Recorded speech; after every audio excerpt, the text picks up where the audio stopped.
ലഹരിക്കെതിരെയുള്ള സന്ദേശം ഉയർത്തിപ്പിടിച്ച് സൈക്ലത്തോണുമായി 12 വനിതകൾ യാത്ര തിരിച്ചു. കൊച്ചിയിൽ നിന്ന് തിരുവനന്തപുരത്തേക്കാണ് ഇവരുടെ യാത്ര. കേരളത്തിൻ്റെ ചരിത്രത്തിൽ ആദ്യമായിട്ടാണ് വീട്ടമ്മമാരുടെ നേതൃത്വത്തിൽ ഇങ്ങനെയൊരു സൈക്കിൾ യാത്ര. ഗംഭീരമായിട്ടുണ്ട്. എന്തായാലും ഞാനിവിടെ നമ്മുടെ ഓഫീസിലേക്ക് അവർ വന്നിരുന്നു, അവരെ കണ്ടു. കൊള്ളാം, ആളുകൾ പുലികൾ.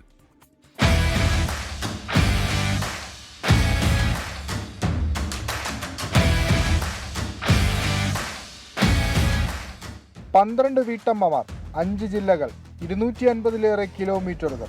ലക്ഷ്യം ഒന്ന് മാത്രം: ലഹരിയുടെ പിടിയിലമരുന്ന കേരളത്തെ തിരികെ പിടിക്കുക.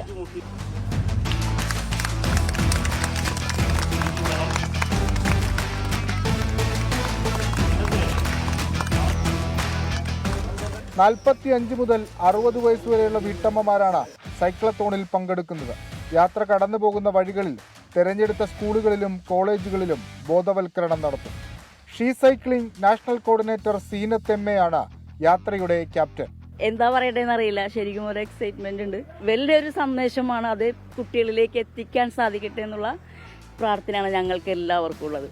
ഇത് ഞങ്ങളെ കുട്ടികൾക്ക് വേണ്ടി, ഞങ്ങൾ പരിസരത്തും ഒക്കെ മട്ടാഞ്ചേരിയുള്ള ആളാണ് ഞാൻ. അപ്പോൾ ഈ ലഹരിക്കെതിരെ ഭയങ്കര അവിടെയാണ് കൂടുതൽ.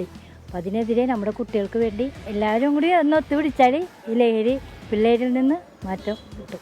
ലഹരിക്കെതിരെ കുഞ്ഞുങ്ങൾക്ക് വേണ്ടിയിട്ട് വിജയം എന്ന് പറയാനായിട്ട് നമ്മൾ ഇറങ്ങിയിട്ടുണ്ട്. എല്ലാം ദൈവത്തിൻ്റെ കയ്യിലാണ്. Keraleeyam, global Kerala, she cycling, Indus media ventures എന്നിവരുടെ പങ്കാളിത്തത്തോടെയാണ് സൈക്കിൾ യാത്ര സംഘടിപ്പിച്ചിരിക്കുന്നത്. ഹൈക്കോടതി ജസ്റ്റിസ് ശോഭ അന്നമ്മയ്യപ്പൻ കൊച്ചിയിൽ നിന്ന് ഫ്ലാഗ് ഓഫ് ചെയ്തു. യാത്ര നവംബർ 8-ന് തിരുവനന്തപുരത്ത് സമാപിക്കും.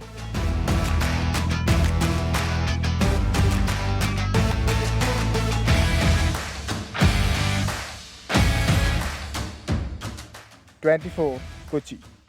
ലോകത്തെവിടെയായാലും ഏത് സമയത്തും 24 വാർത്തകളും ഓഗ്മെന്റഡ് റിയാലിറ്റി പാക്കേജുകളും എക്സ്പ്ലെയിനറുകളും വിശദമായി കാണാൻ ഞങ്ങളുടെ യൂട്യൂബ് ചാനൽ നിങ്ങൾക്ക് സബ്സ്ക്രൈബ് ചെയ്യാം.